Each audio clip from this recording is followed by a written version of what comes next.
You're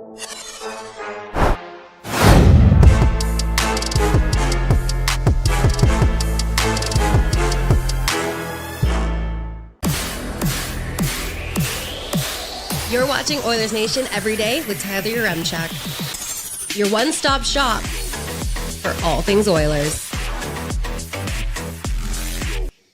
We got to talk about a potential goalie trade. We got to do Connor McDavid's extension. I mean, are they going to offload a forward? It's going to be a fun offseason. Oh, wait, what's that? The Western Conference Final wasn't a best of one? Let's get into it with the lead. Holy shit, they lost one game. They lost one game where they actually played really well. It's fine. It's fine. It's fine. Me, I'm not worried. Would I start Rodriguez in game 2? I'm kidding.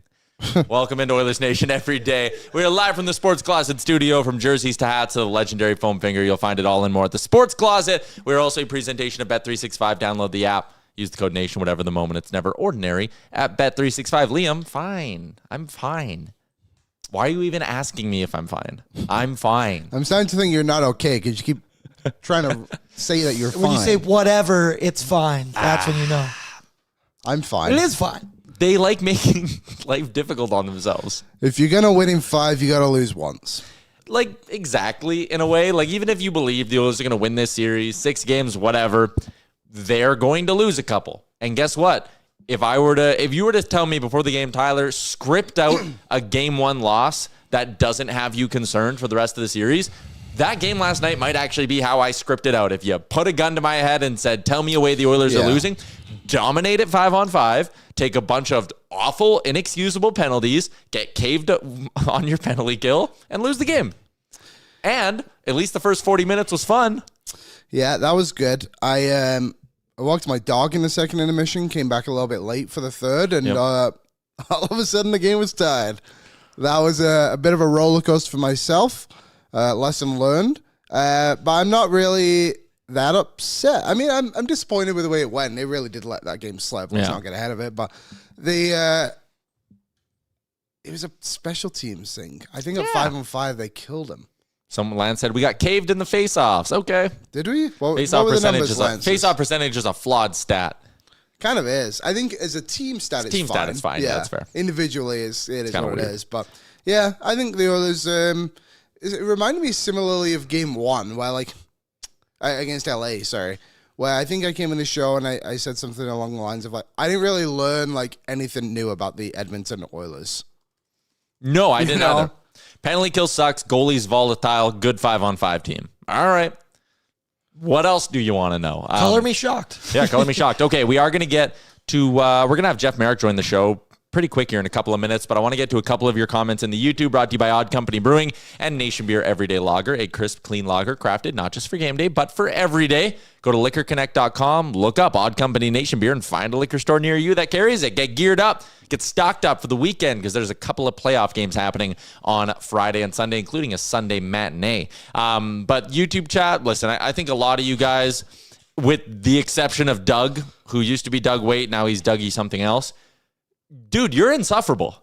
Oh, yeah. You fucking wrote off this team in the regular season. You wrote them off at every possible turn. You wrote them off against LA. You wrote them off against Vegas when they lost game 3. You wrote them off coming into this series. I have a beautiful idea for you, Dougie. Stop watching. Just, again, if they make you this miserable, just stop watching. Doug Way played for other teams. Go be a Canes fan. Go watch them get 60 shots on goal from the top of the blue line.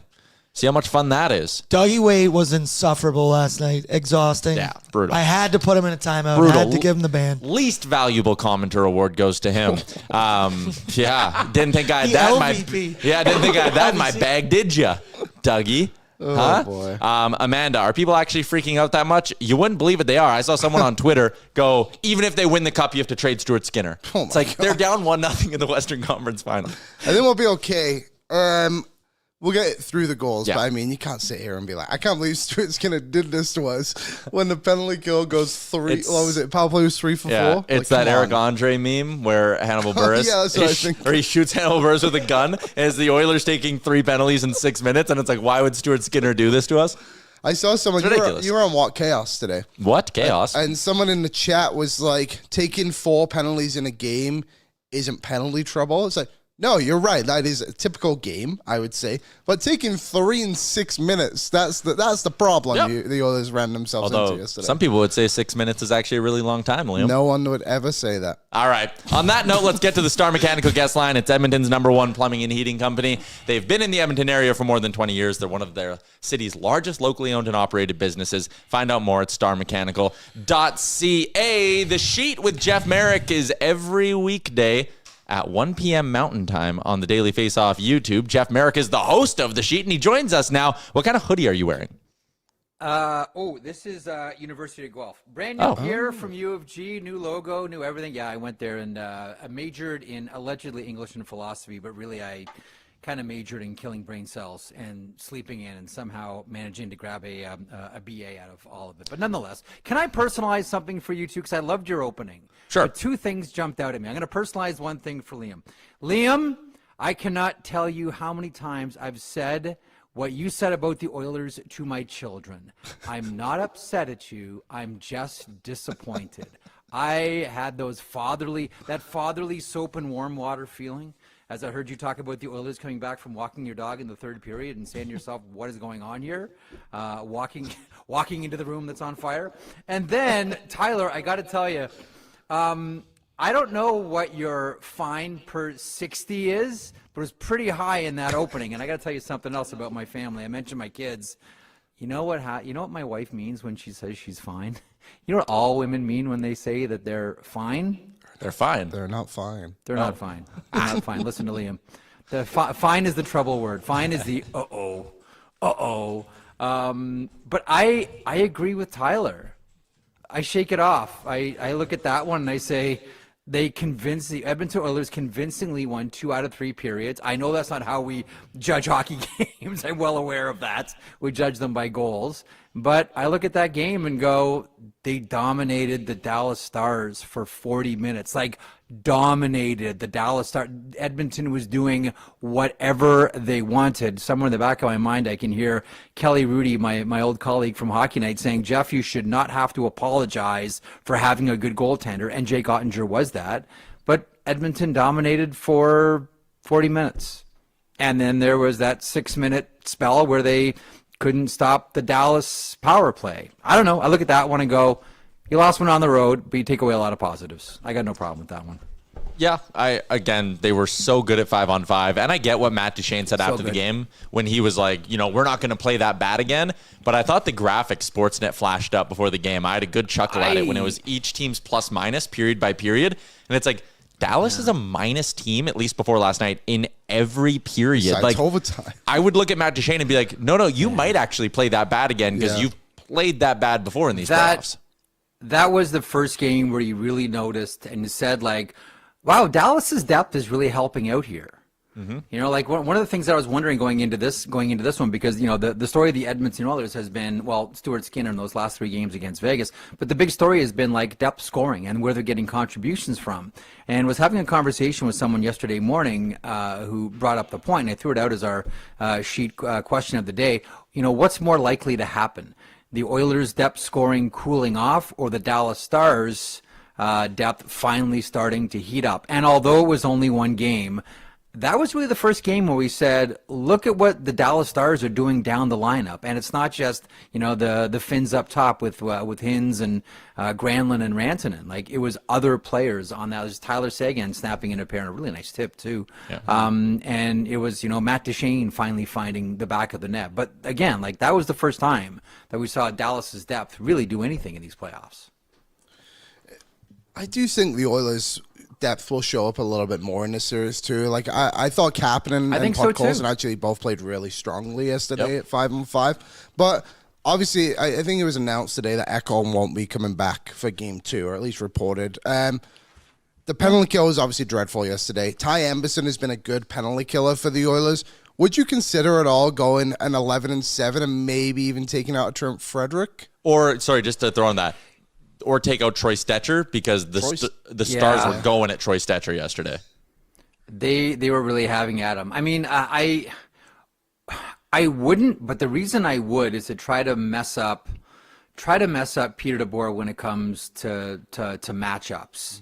You know, that would be the one area where I would do that. Like, look, we saw the Dallas Stars do this against the Winnipeg Jets, right? We saw that configuration a couple of times, and you know, one of the motivations that I was told from someone there was, yeah, let's see what Scott Arniel does with this. When Pete DeBoer now all of a sudden is running Mikko Rantanen not just on the first line but on the fourth line as well. Even though Peter DeBoer's, like, the interesting thing about Dallas with Mikko Rantanen there is it kind of breaks with what Peter DeBoer has always done in all of his stops, and even going back to the OHL with the Kitchener Rangers or the Plymouth Whalers. What DeBoer always likes to do, and you see this every year, he manages his bench one specific way.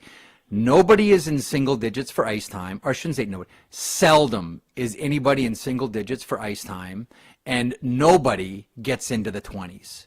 Like, that's how Peter DeBoer has always managed his forward group. But with Mikko Rantanen there, and Rantanen's used to playing a lot of minutes, he's sort of abandoned that principle that he's always had and said to himself, well, when you have a star player, you do what the star player wants. And this star player wants a lot of ice time. So that to me is one of the more intriguing things. And they did that against Winnipeg. And initially Scott Arniel didn't know what to do with it, but then figured it out. And, you know, Liam, that would be the only reason I think at this point that I would look at trying to do a configuration the likes of which you're talking about. Dallas tried it and did it one game successfully against the Winnipeg Jets.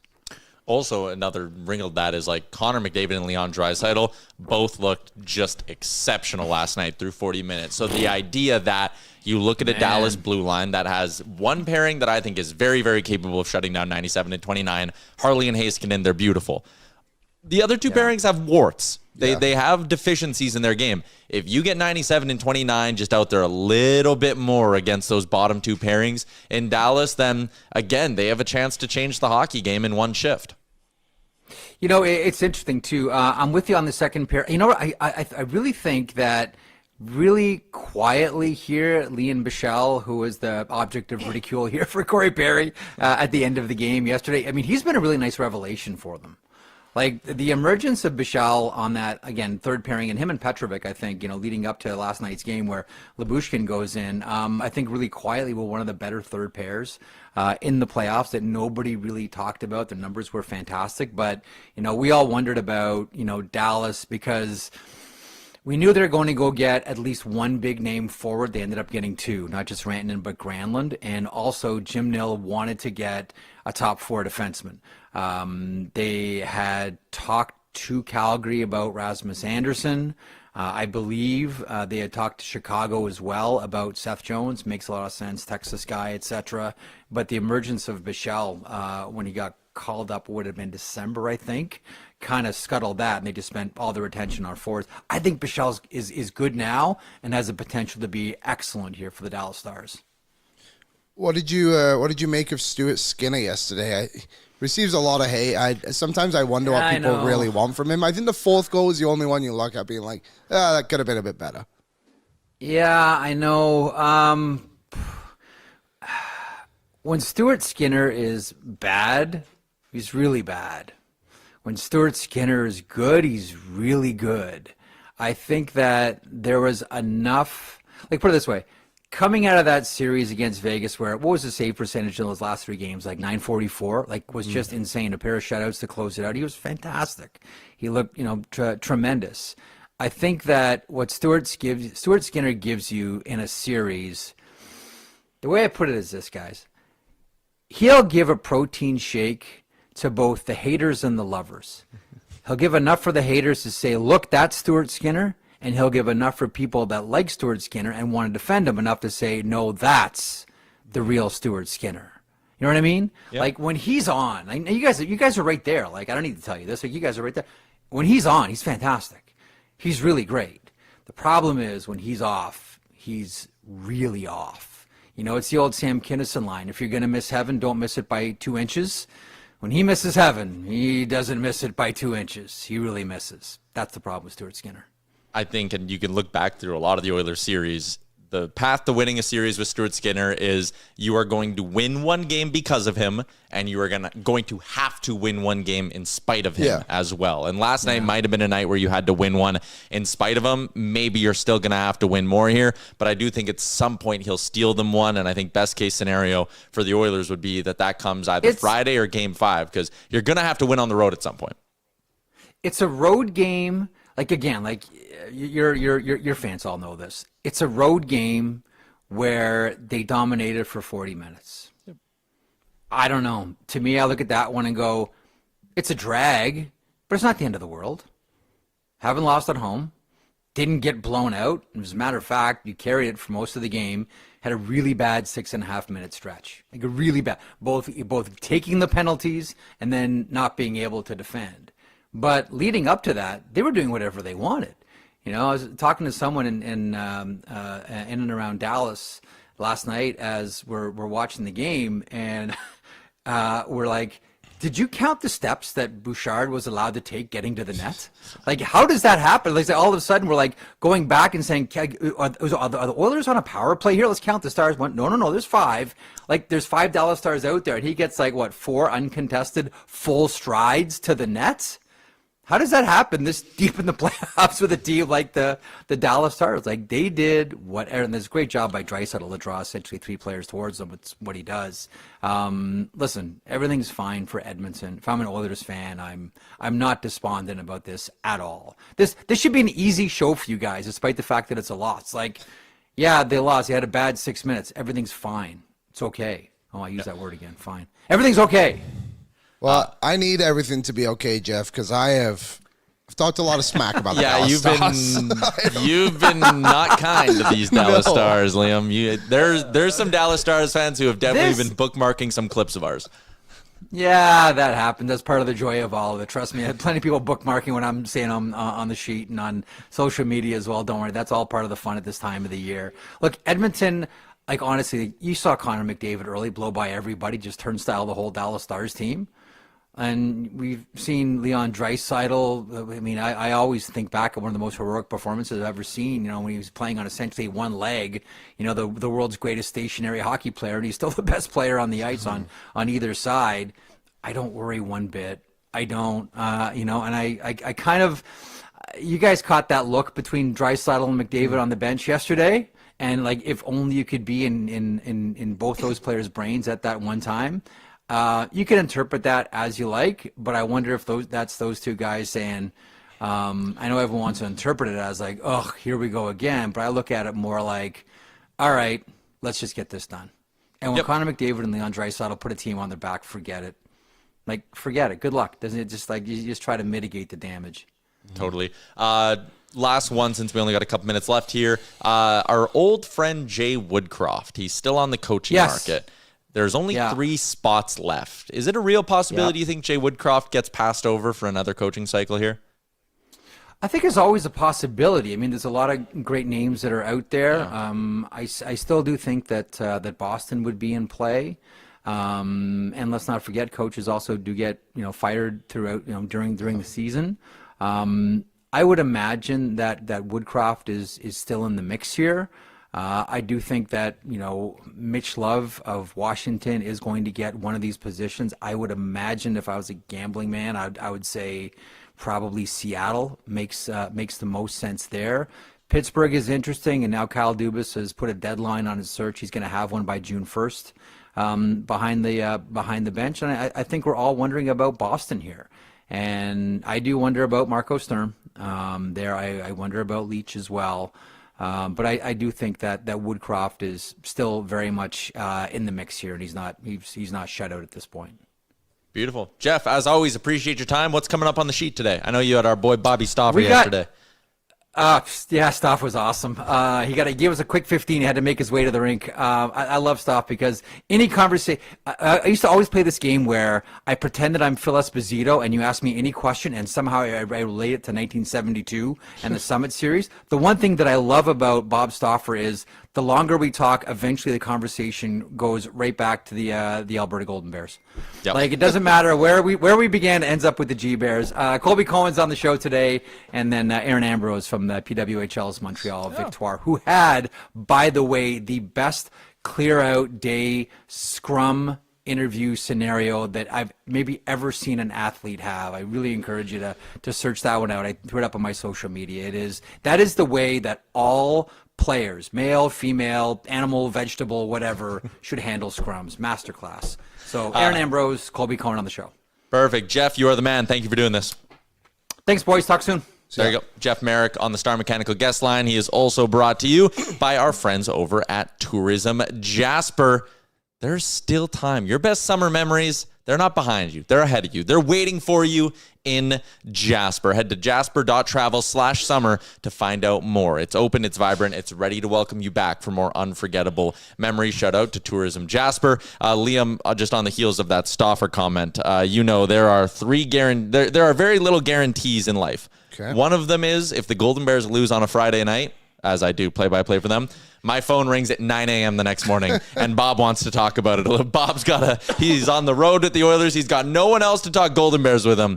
I'm getting that call. Anyway, shout out to Bob. Shout out to Jeff Marek for giving us some time today. As show starts in 40 minutes, you can head there right when our show is done. Let's do a little scoring summary for our friends at Charm Diamond Centers.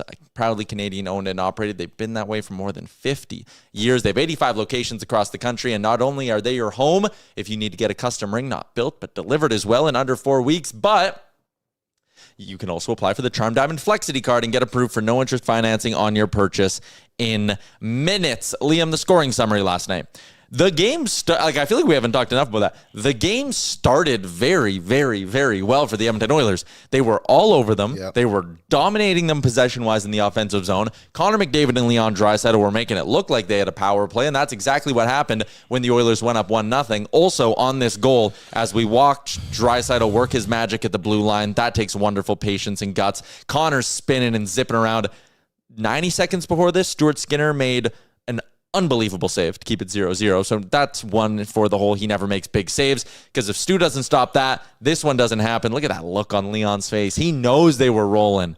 They looked unbeatable in this first 10 minutes or so. Even honestly, the first period, they were pretty like they were outshot awesome. 7-5, but it's like, no, they're dominating. I felt like the shots weren't moving at one point, but they did really, really well. This is a great goal, and to me, this is the first time we've seen Leon Draisaitl, MVP Leon Draisaitl this playoffs. Like, I thought yesterday he was unreal. I thought his line mates did really well too, but this was a fantastic goal going up high on Jake Ottinger there. There's few players that can do that. Yep.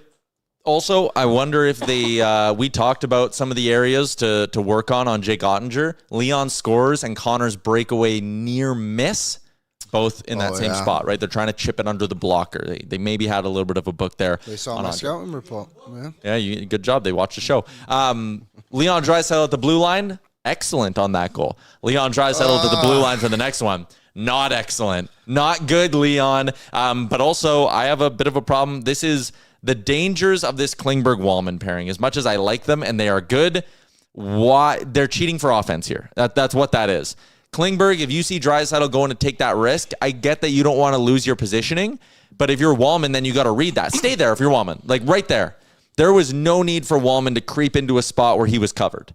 Yeah, and then you look too where he ended up, like he just wasn't an option at all. Like, you got to control the middle of the ice a lot better there, and I think I would have liked to have seen Stu stand a little stronger in his position, but the error comes obviously in the offensive zone and ends in a breakaway, and it's a 50-50 chance there. And 9 times out of 10, the shooter is the one going to score the goal. Like breakaway from the red line in, right? Like Tyler Seguin had all the time in the world to eye up his spot on Skinner, and someone in the chat here who said it.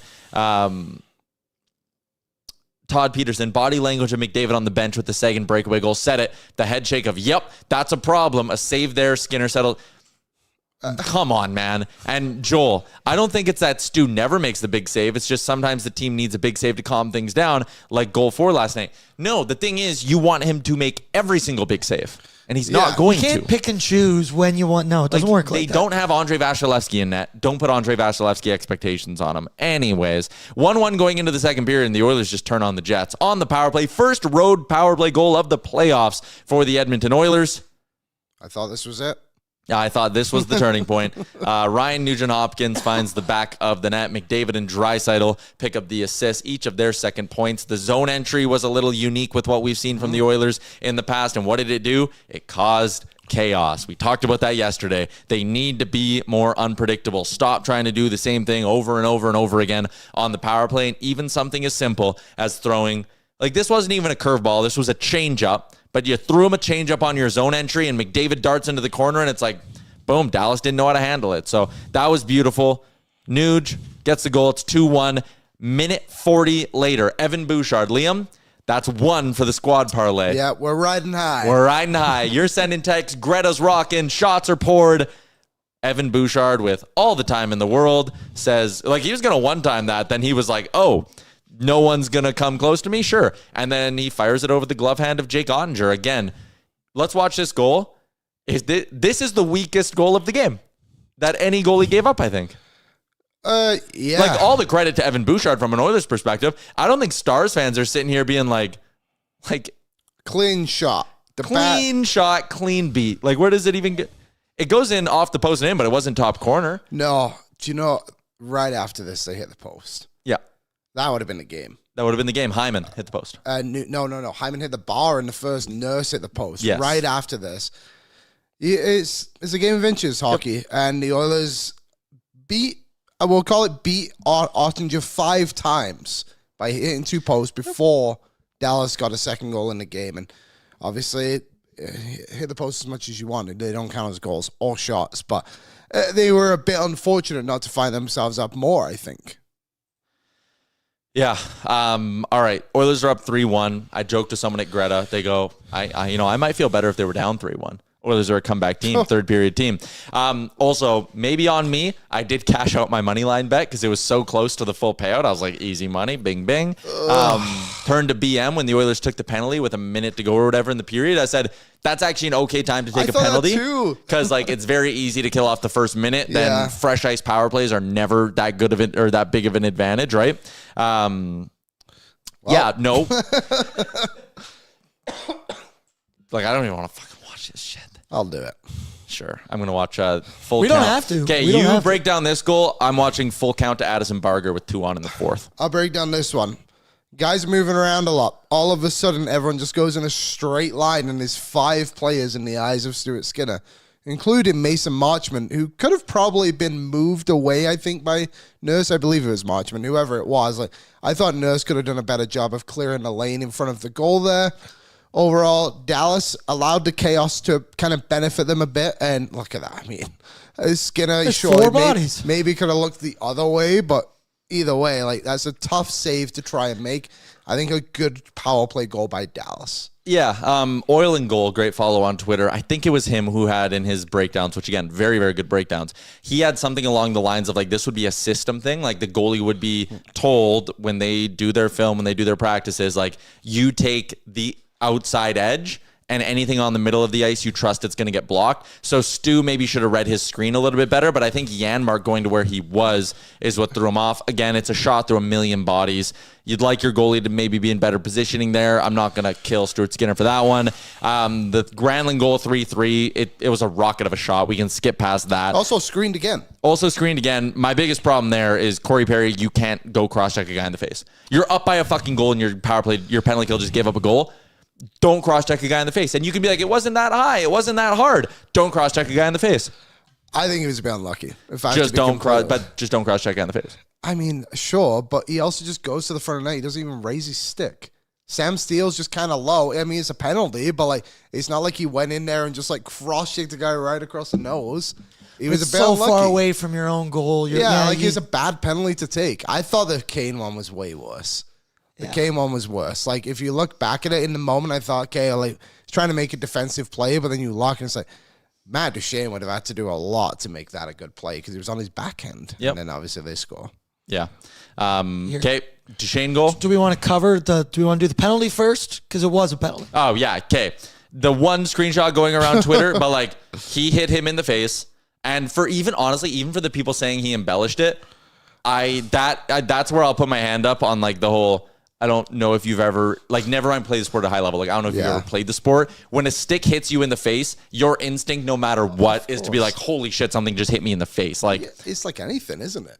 Like, as soon as you see like something kind of come out of nowhere, you're like, oh, whoa, that actually caught me. Damn it, they didn't see that. Oh, they didn't see that. I went like this with a beer can to him and made him flinch. And I went, ugh.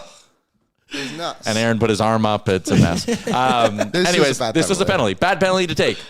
Dumb. 2 dumb penalties. Very stupid. Don't do shit like this. Anyways. Because this is the Matt Duchene goal. This is one everyone doesn't like. Duchene and Nurse, by the way, just yapping like crazy off the face-off, which makes this all the more painful to watch. Set play by Dallas off the draw, so give him credit for that. It goes down, misses the net.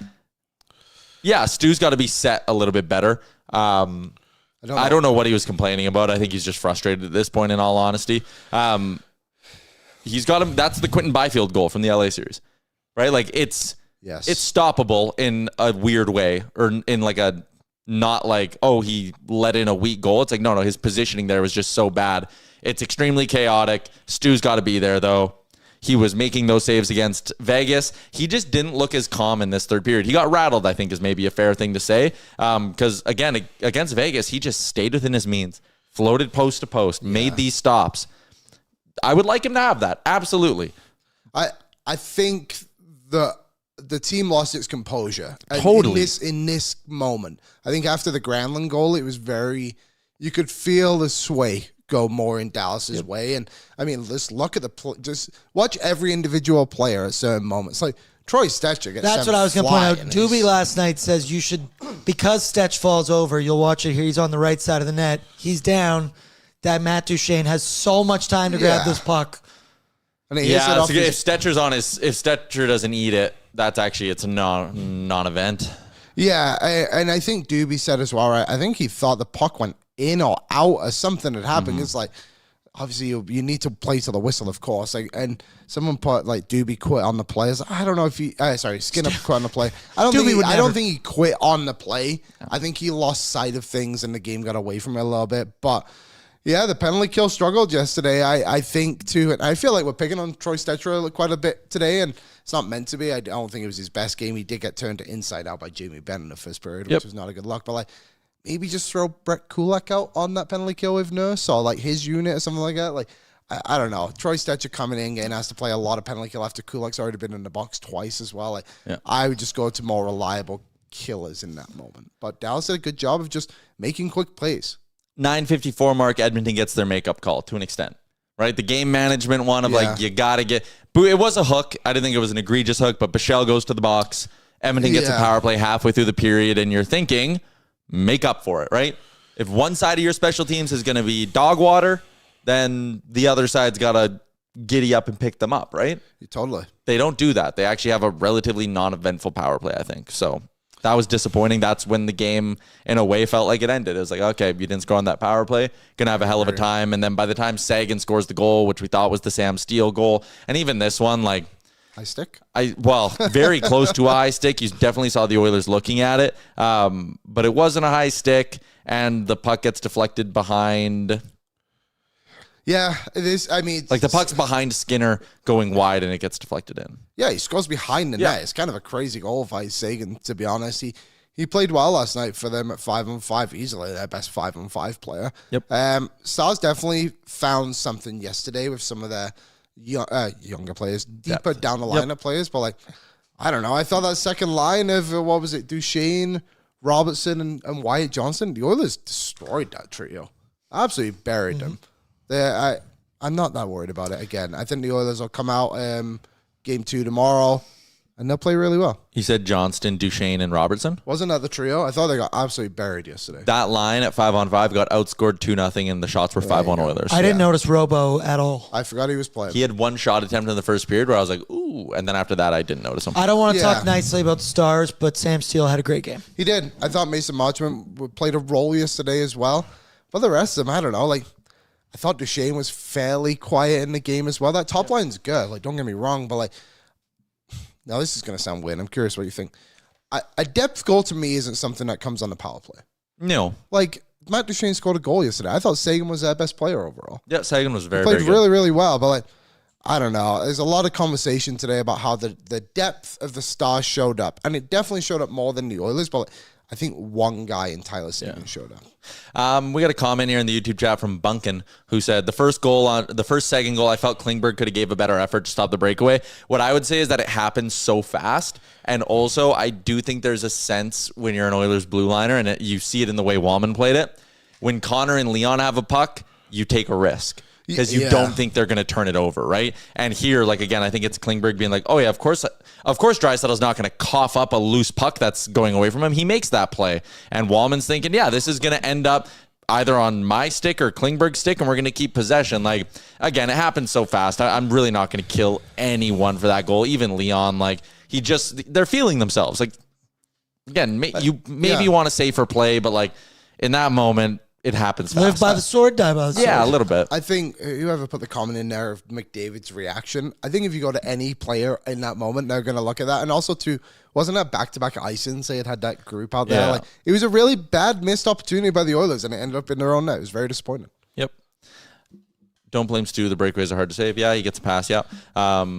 Cody Cece's a double agent. He had 2 apparent easy shots in close, refused to shoot. Also, Draisaitl picked his pocket. That was awesome. Like, what were Cece's? Like, he was bad. I think he played a lot with that second line. He was shutting down. So the worst, call it performers when it comes to like expected goals against. Heiskanen, or expected goals for percentage. Heiskanen was like 25%. Steele was 27%. He got even though he was on the ice for 2 goals for. That's crazy.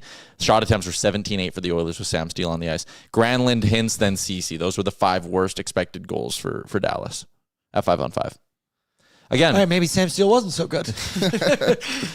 I have very little reason to be upset with that game last night, even if it makes for a little bit of a boring show because we're not sitting here roasting them. Like, I think we've matured. I think we've grown with the team. Yeah, maybe. We don't have to sit here and be like, oh my goodness, the sky is falling. I got asked last night, are you sad? I'm disappointed. I'm upset. I'm pissed won. when they lose because it would have been coming in here and being like, dude, my phone in the second period, everyone and their dog was texting me. Oilers winning the cup. Oilers winning the cup. Demers texting me. Oilers winning the cup. Colby. Oilers winning the cup. Nick Alberg is texting me. He's like, I've never been more confident than I am right now in my Oilers future. It's not a good one. Yeah, we no, don't want Alberg. that. Cash out, Nick. Yeah. Get out of here, Nick. Yeah. I just think, again, they lost a home game. Credit to the Stars fans, too. That building erupted in the third period. But all is good. We'll be fine. Be fine. Should we do some sounds in the room? I think we should do some sounds in the room. One sec. I got to move the Jays game off to the side. Okay. I'm good at multitasking. Sounds in the room are brought to you by RV Easy. Your trailer or motorhome isn't just for getaways. It's a moneymaker on wheels. Most RVs sit parked in the driveway with RV Easy. You can rent out your motorhome or travel trailer and earn over $20,000 this year. Founded, owned, and operated by Canadians, they take care of everything, including full insurance coverage for every rental. You choose when to rent. You set your own pricing. List for free today at RVEasy.com. That's RVEZY.com. RV Easy. Rent your RV. Make money easy. First up, let's talk about those special teams a little bit more. Actually, I should say let's hear from Leon Draisaitl, who talked about the special team struggles. Yeah, just penalties. Obviously couldn't come up with a kill, and then game got away from us a little bit through the kill, and obviously then, a power play when you have a chance to tie it up wasn't much better. So just look at it, correct it. How are you seeing? Well, I mean, we give up 3 goals in a row on the kill. It just kills the momentum, and then you're chasing the game. The game changes from there. So we got to be an awful lot more mature than that. And I think this team is more than capable, because they've done it at every turn in these playoffs, of showing that they're more mature than that. Yeah, and they've played really well. That's only their 4th loss of the playoffs. Yeah. They're on our absolute roll right now. And Like, it's going to happen. If they would have won that game last night, they would have been 9-1 in their last 10. Yeah, like it's obviously every win and loss you feel it in different ways in the playoffs. It's a different kind of feeling, obviously, but yeah, I fully believe they're going to come through. When we do our show Monday, there's, I would say, a very real and good chance they're up 2-1 in this series. I would think so. Would love to know how we're feeling then. It'll be pretty good. I do know how we'll be feeling then. It'll be awesome. It'll be euphoric. We'll walk in. Aaron will go, we're the best team alive. Reese will say, that's radical. I'll sit down, be like, this is He sick. would say that's radical. Yeah, Reese would. Got you. Classic Reese. Chris Knobloch on his team's third period collapse is the next clip we have from in the room. Well, we were shorthanded for about 6 minutes of the third period. That makes it a little more difficult to come back. I don't know. I just think we took a step back. Obviously, they had the momentum, the energy from the crowd. Obviously, we're very disappointed with. After the first 2 periods, we felt it was a good start, and then it just turned in the third period. So we're gonna have to put this one behind us and move on. We've had some heartbreaking losses in the playoffs, and we've been able to rebound nicely and not worry too much about it. There you go. They've been able to rebound nicely, Chris. I agree with you on that. They have been very nicely. Speaking of rebounding, going to want a bit of a rebound from Stuart Skinner next game. All the credit to him. Like, not every goalie does this in the league. Stuart Skinner talks to the media, win or lose.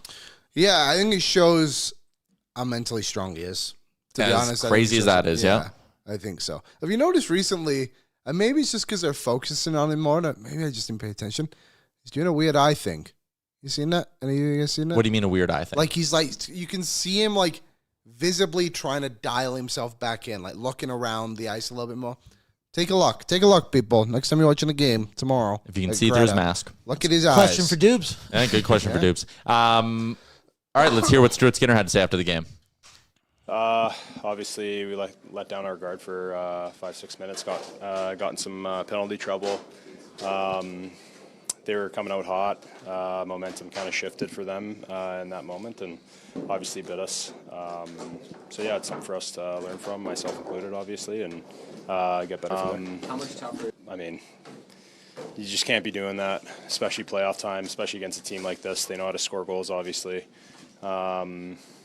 Mature team, so I know that we have that in us as well, and we've done it many, many times. So just let it slip for a little bit, and we'll get back at it for sure. There you go. Stuart Skinner. Time for him to bounce back. Time for the whole team to bounce back. And by bounce back, I mean stay out of the box.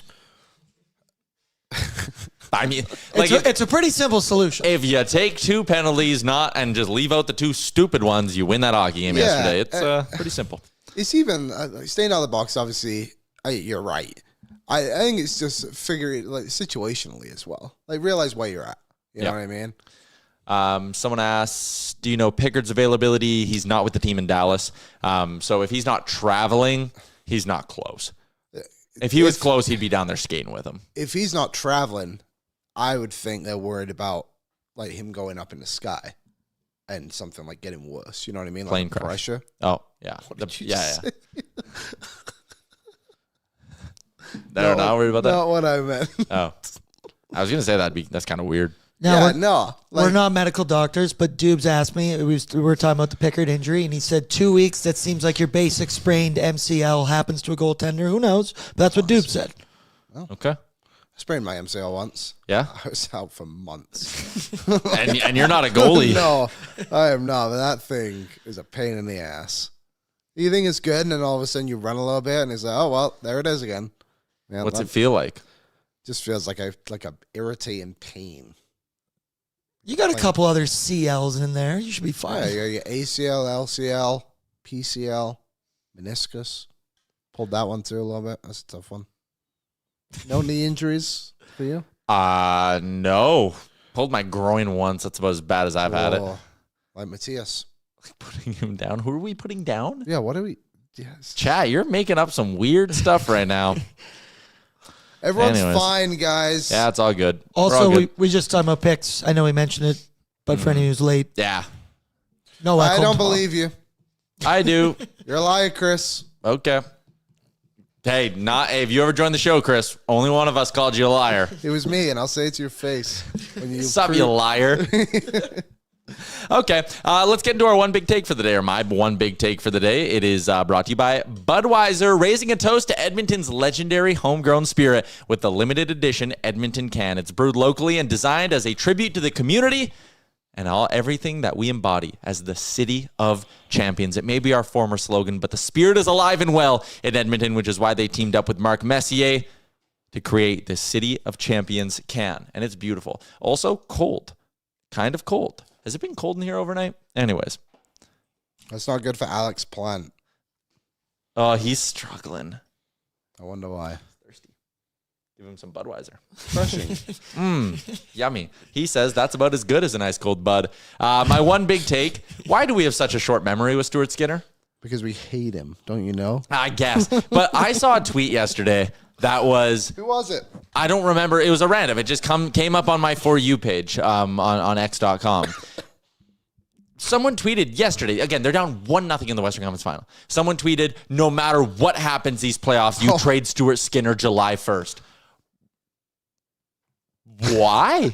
He just had back-to-back shutouts. And again, when it's back-to-back shutouts, it's like the team in front of him played great. They didn't give up any good chances, blah, blah, blah, blah, blah. No, you just have like real selective memory with the saves he made, saves he had to make in those games. Like he was dynamite in those 2 games against Vegas. He was below average last night. I'm not even willing to say he was bad. 5 goals sucks. Stat line sucks. We just went through all the goals. He made big saves through the first 40 minutes. Yeah. He, like the team, collapsed in the third. I like Jan Mark says in the chat, he's 26 years old. Thrust into being a number 1 goalie. And I get that you're staring down a young guy on the other side of Ottinger. That's...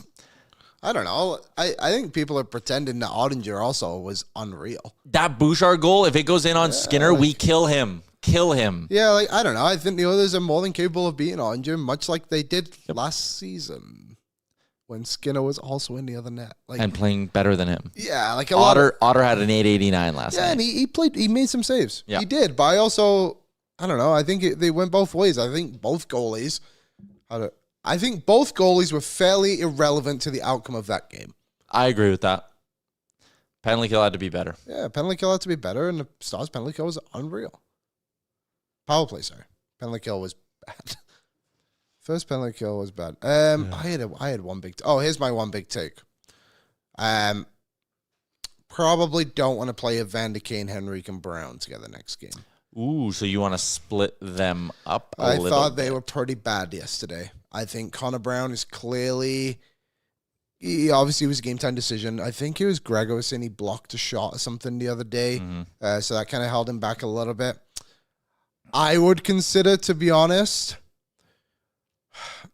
dropping down Podkolzin to that line and maybe boosting Kane up. And that's not a demotion on Podkolzin. I just think that line of Draisaitl, Kapanen, and Kane is more likely obviously going to be in the offensive zone more often, more Ozo starts. And then with the other one, too, maybe they get more defensive responsibility. And Podkolzin, obviously a very good defensive forward as well. I think that's a good way to kind of move things around. If you really want to get a little crazy with it, 11-7, obviously an idea. Just throw Emerson back in, help your penalty kill. I can't believe I'm going to say this. I would even consider moving Jan Mark up the lineup just for the defensive idea of things.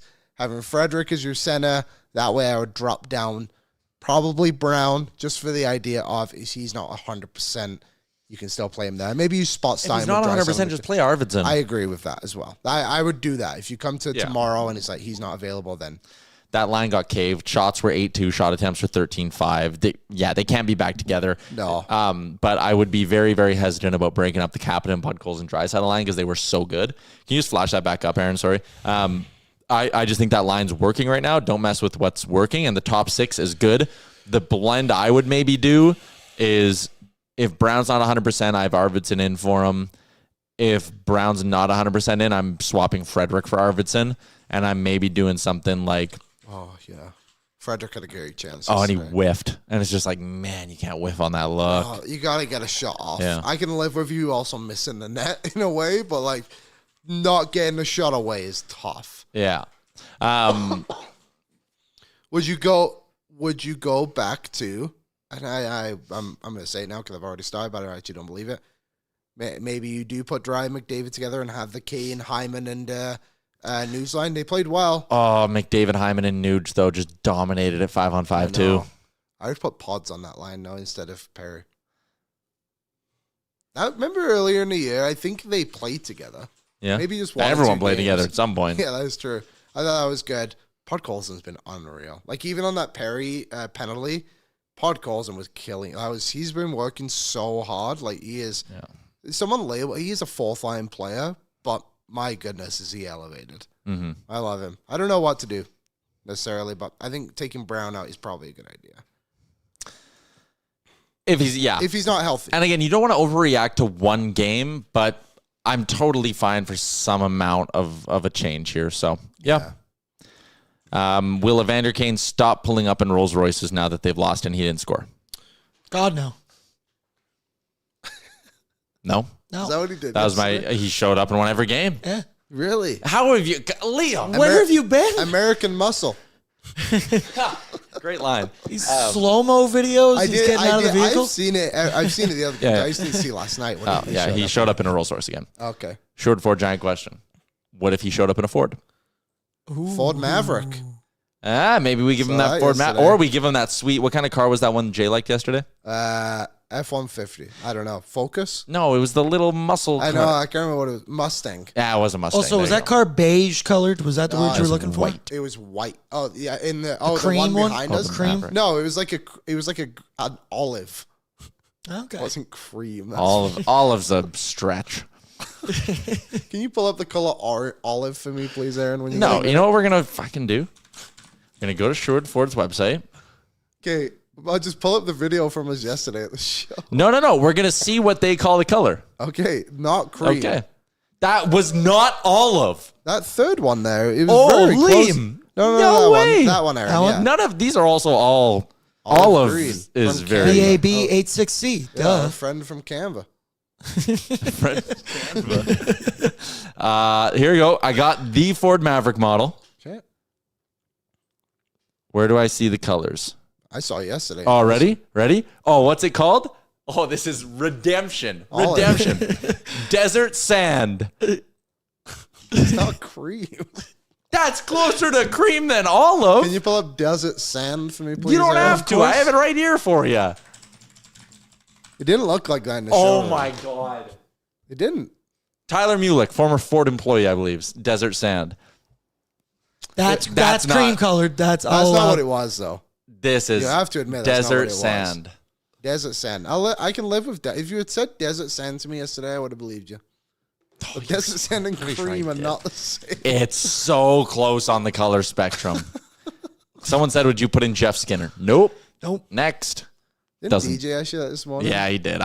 Jeff Skinner's not getting in this lineup. They didn't have a problem scoring. No. It's the first time this playoffs the Oilers. Actually, no, that's not true. It's the third time this playoffs the Oilers have lost a game when they've scored 3 or more goals. They were 8-3. Actually, is this it? Yep. Yeah, that's it. Desert That's not Sand, what it looked like. What's up, Victoria? Look, Victoria wants to help. That's the service you get here at Short Ford. There you go. 51,000. $1,000 off. Shout out to Short Ford the Giant. As a former Ford employee, no green in the blend at all. Thank you, Mulick. Let's get back to the hockey and, conference finals roll on tonight in the NHL. Let's give the people their menu, which is brought to you by the Ninja Crispy 4-in-1 Portable Glass Air Fryer. Meet the Ninja Crispy Portable Cooking System. The power of a full-sized air fryer in the palm of your hand. That is the Ninja Crispy. It's thermal shock resistant and can go from frozen to crispy in minutes. With the Crispy Power Pod, you get the power of a full-sized air fryer in the palm of your hands. The 4-quart container fits 4 pounds of chicken or veggies, and you can cook a personal-sized meal in 7 minutes in the 6-cup container. Max Crisp Bake, air fry, re-crisp with the Ninja Crispy. Prep, cook, and store anything from crispy favorites to one-dish meals. Visit their website with the link in the description and stay tuned because we are going to give one away to one person in our chat by the time this is all done. By the time this playoff runs over, someone's getting one, and you're going to have the power of a full-sized air fryer in the palm of your hands. Oh, shit. Your hands. Tonight, Florida, Carolina, game 2. I think Florida might murder them. Physically. Physically. Do you think there's going to be a scrap or something? Right? Tremendous line from Jason Greger on the DFO Rundown today where he was like, man, did you see Sam Bennett's media avail? He goes, he had his hat down by his eyebrows and he looked like a serial killer in the good kind, like the good kind. Good kind. And I was like, Dexter is a good serial killer. Like, Greg, what the hell are you talking about? Looked like a serial killer in a good way. I'm like, I'm gonna. Ted Bundy had redeemable qualities. Do you remember when they they released that Ted Bundy show, and they were like, it can't be Zac Efron. He's just too attractive. It's like, are you dumb? That's kind of the point. Yeah. It's his whole stick. Anyway, how Bobrovsky is playing in this game is beyond me.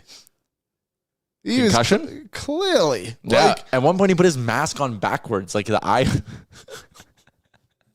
and it was just a panther. Yeah, but like, so there was this gentleman. Some of you may have seen him. He's a doctor. He's a brain doctor on Twitter or X. Yeah. And the everything app. He put out there. He's like, he showed clear signs of like being concussed after he got hit by a Svechnikov. Like, he literally sat up and shook his head. Yeah. And he's like, that is just like clearly like one of the things that like the concussion spotter should be like, oh yeah, you should pull him out. Also, did you see Anthony Stolar's thing the other day where he's like, I did not get concussed by the shot of the mask. It was from Sam Bennett. Like, he just came out and openly said it. So. What would he know?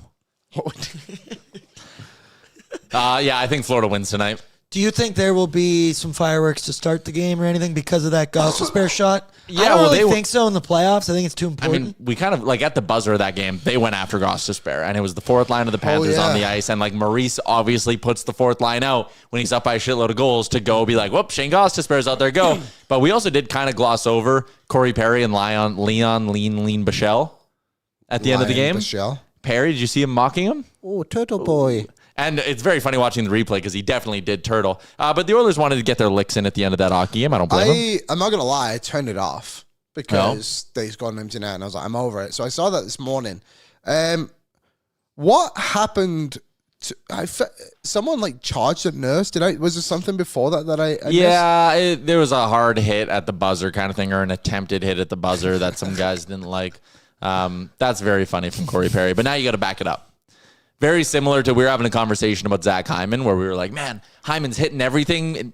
At some point, yes, I love that you're hitting everything, Zach Hyman. Yeah. Corey Perry, I love that you do this stuff. It's great. Score goals. Let's go, boys. Especially Hyman. Hyman, yes. Got to start getting goals. At least two. At least Kane, show up. Bouchard, what are you doing? Man, we need one. Those three specifically. One. Those three. You hear what I said? No, Vladdy's doing something funny. I heard you, Liam. I got you. I also yawned like 10 minutes ago, and I didn't want that to be offensive. I have something stuck in my like chest throat right now. You were grabbing your chest. I was looking at you. Are you okay? I'm like real uncomfortable right now. So I have had stuff stuck in my chest for like 2 weeks. Bet365, we can head out. No, what's trending? Oh, shit, what's trending, Aaron? My bad. What's trending is brought to you by Douglas Mattresses.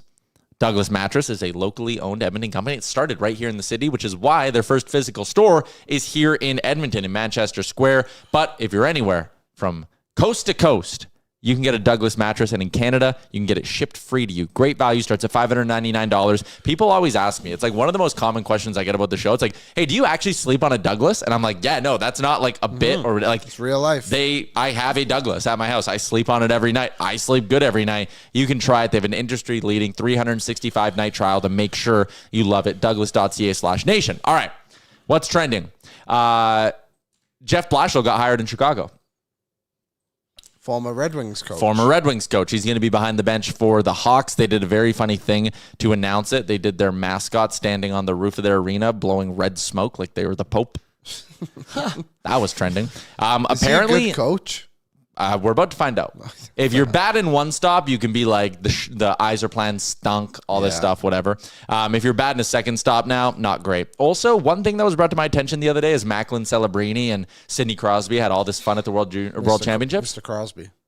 Where the hell's Connor Bedard? Why are you not playing in that tournament?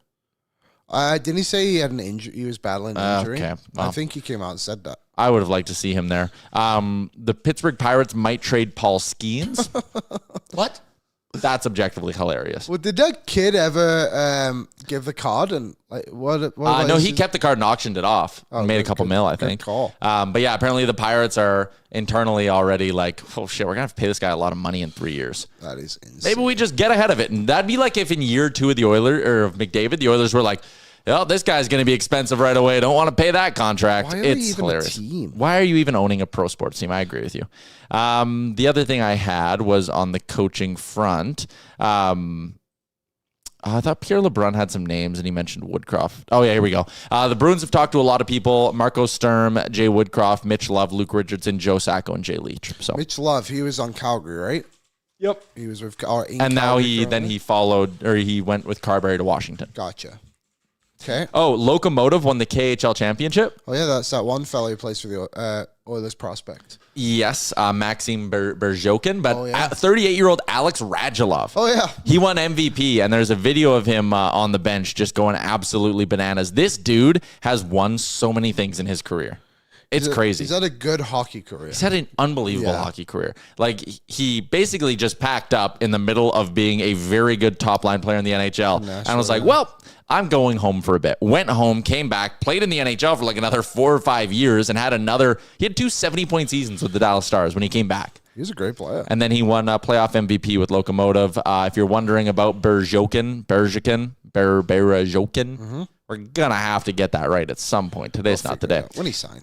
He had 14 points in 21 games in the playoffs. The only forward on that team, or only player on that team who had more, was Radulov. So he's eligible to sign with the Oilers, I believe, on June 1 or July 1. Oh, so we can't sign him right now. Can't sign him yet. You got to wait till, I think it's June 1 because their season's over now. Oh. But I fully expect the Oilers to sign him. I think so too. It seems just now is the time. There was also another champion. The Oilers had another champ the other day. Bauer Berry. You know who that is? Nope. He was a 7th round pick this year.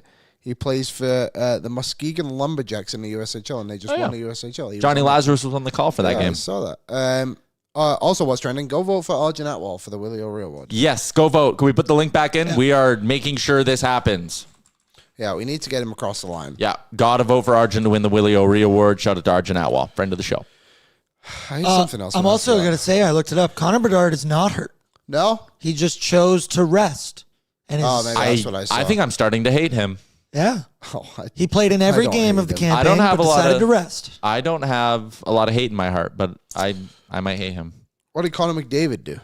Oh, he was in the playoffs in his second year. Yeah, he was in the playoffs. Kyle Davidson, quote, I thought it was a really mature decision. We support him. That's why I'll never win. Yep. That's why Macklin Celebrini is going to be on the Olympic team and not Connor Bedard. He's also better. Yeah. Well. Yeah. He's a bad player. Can't wait for the second line Team Canada Olympics. Celebrini, Crosby. That'll be lit. McDavid went to didn't go to the World Championships after the Oilers went to the playoffs in his second year because it was a World Cup. The World Cup came. But then he went on 2 other occasions, once as a rookie, once a year after that. After he scored 108 points in 82 games. Crazy. Yeah, crazy. Okay. Bets for our friends at Bet365. Download the app today. Want to get in on the action for the Stanley Cup playoffs? They are an official partner of the Stanley Cup playoffs. Game props, totals, money line. You can even bet on futures like series winners. The Oilers are now underdogs, plus 150 to win their series against the Dallas Stars. I say, why not? Whatever your bet, it's never ordinary. Bet365, an official partner of the Stanley Cup playoffs, must be 19 or older. The one bet I like tonight is this one. Sebastian Aho, Sam Bennett, 3+ shots each. Aho had 6 in game 1. Bennett had 5 in game 1, plus 260. I like that number. Why does it give Sebastian Aho's middle name? Because there's a Sebastian Aho on the Islanders, and they don't want to have any confusion. So you get his middle name. Makes you assume that has happened. Do you ever think that when like something like that is like, oh, someone's actually accidentally bound him before? Yeah, probably. Yeah, I think it probably started too. Like, there's probably just something where like in their database they have to ensure there's no confusion between two guys, right? I also just found out Connor McDavid was the captain of that Team Canada roster when the last time we went to a World Cup. Really? World Championship, so that's kind of cool. I'm going to go with, I don't know what the odds are, but a Svechnikov goal tonight for me. Svech, I could see that. Yeah. He was plus 210 last game, I think, something around there. So I'll be doing that to make up what I lost yesterday. You didn't have a good night? Oh, no. For the amount of times I've lost money and the Oilers won, I somehow won money last night. I have not won money on the Oilers for a while. They're a very hard team to predict right now. You're due. But maybe I should just go back to my roots and just go Drysdale, McDavid, 2+ points individually. Simplify it. Yeah. Simplify it. No I bet every player to get a power play point last night. Three of them got one. I would say, yeah, Nuge would have been juicy. Yeah, so it made me slightly above. 3 of the 6 or whatever. Yeah, it's not bad. Yeah, when they got that power play at the end there, I'm like, Hyman's going to score, tie this up. All my bets are cashing. Let's go. Didn't happen. Greta was a blast last night, though. Always a good time at Greta. Friday night, going to be absolutely rocking. I'm pretty sure it's already just bar and standing room only. So basically, I believe they said the patio, they keep it open for first come, Walk-ins? first serve kind of dealio. But I think basically every chair is accounted for. You don't need a chair. You can come stand. We're going to have a great time. Friday night, I'm on the mic. Got some tricks up my sleeve Friday night. Ooh, wow. Okay, all right. Go to Greta where Aaron's going to be doing tricks on it. I think the internet just broke. No, that plays. Okay, that was crazy. All right. Tomorrow, Jason Demers. There's another guest I'm talking to right now, but I won't tease it. But yeah, giddy up. Yeah, the internet just died. Yeah. So I don't even know if we're still still live, but we were lagging quite a bit there. Okay. Well, then we're just going to wrap up the show. New episode of Real Life drops later today. If you missed Ask Doobie yesterday, find it wherever you get your podcast from, or just go watch it right here on the Oilers Nation YouTube. That is a wrap. Everybody in the chat, good stuff. Me, worried? Never. We'll talk to you tomorrow, noon Mountain Oil Up.